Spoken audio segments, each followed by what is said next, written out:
Hi மக்களே, வணக்கம். இன்றைக்கி உளுந்து வடை செய்ய போகிறேன். மாவு இந்த பக்குவத்தில் அரைஞ்சிக்கணும். மாவை எடுத்துருவோம்.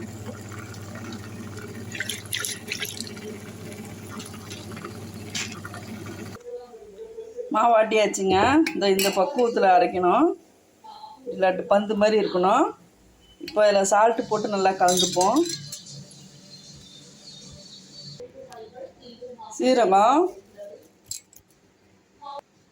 பெருங்காயம்,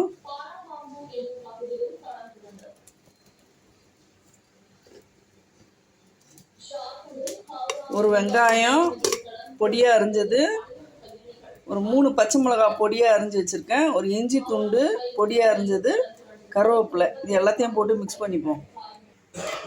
பொடியாக நறுக்குன கொத்தமல்லி, இது எல்லாத்தையும் நல்லா அழகாக மிக்ஸ் பண்ணிப்போம். இப்படி அடிக்கணும், முட்டை அடிக்கிற மாதிரி அடிக்கணும். ஏர் பாசனா தான் குண்டு குண்டாக வரும்.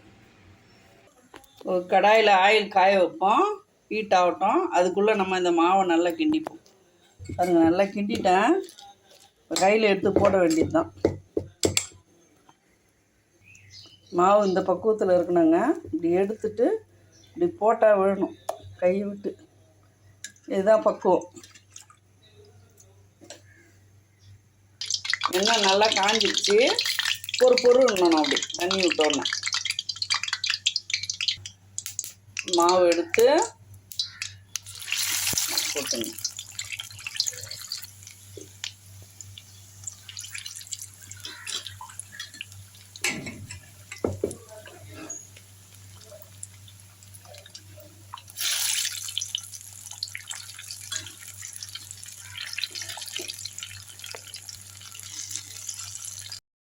ஹோட்டலில் வர மாதிரி பொன்னிறமாக வரணுன்னா இப்படி வெள்ளையாக இருக்கும்போதே எடுத்துடணுங்க. எடுத்து ரெண்டாவது போடும்போது போட்டு எடுக்கணும். அப்போ தான் வந்து செவந்த நிறமாக வரும். ஹோட்டலில் அப்படி தான் செய்வாங்க. பார்த்தீங்களா எவ்வளோ குண்டு குண்டாக வந்துருக்கு பார்த்தீங்களா? பத்து ஷிஃப்ட்டு போட்டு அப்புறம் போடுவோம். ரெண்டாவது ஷிஃப்ட்டு போட்டாச்சு.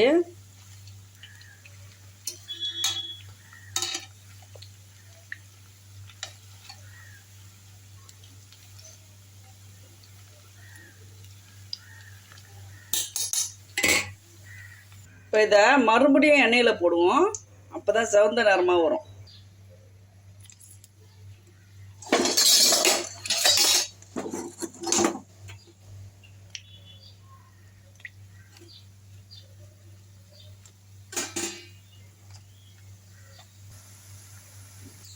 ரெண்டாவது பொரிச்சோன்னா என்ன கலரில் இருக்குது பார்த்தீங்களா? ப்ரௌனிஷாக பார்த்தீங்களா? வடையில் ஒரு சொட்டு எண்ணெய் இல்லை பார்த்தீங்களா? வடை ரெடி. உளுந்து வடை ரெடி. இந்த வந்து 1/4 கிலோ உளுந்துங்க. 1/4 கிலோ உளுந்துக்கு ஒரே ஒரு டீஸ்பூன் அளவு பச்சரிசி போட்டேன். போட்டு ஊற வச்சு கிரைண்டரில் ஆட்டினேன். ஆட்டுறதை எடுத்தேன். நான் அரிசி உளுந்து போடும்போது நான் ஷூட் பண்ணல. இதுதான் அளவு. வந்து நல்லா மொறுமொறுன்னு இருக்குது பார்த்தீங்களா? வடை மேலே மொறுமொறுப்பாக இருக்குது, உள்ளே வந்து சாஃப்டாக இருக்குது. எண்ணெயும் ஒரு சொட்டு எண்ணெய் கிடையாது. வீடியோ பிடிச்சிருந்தா லைக் பண்ணுங்கள், ஷேர் பண்ணுங்கள், சப்ஸ்கிரைப் பண்ண மறக்காதீங்க. Thank you guides.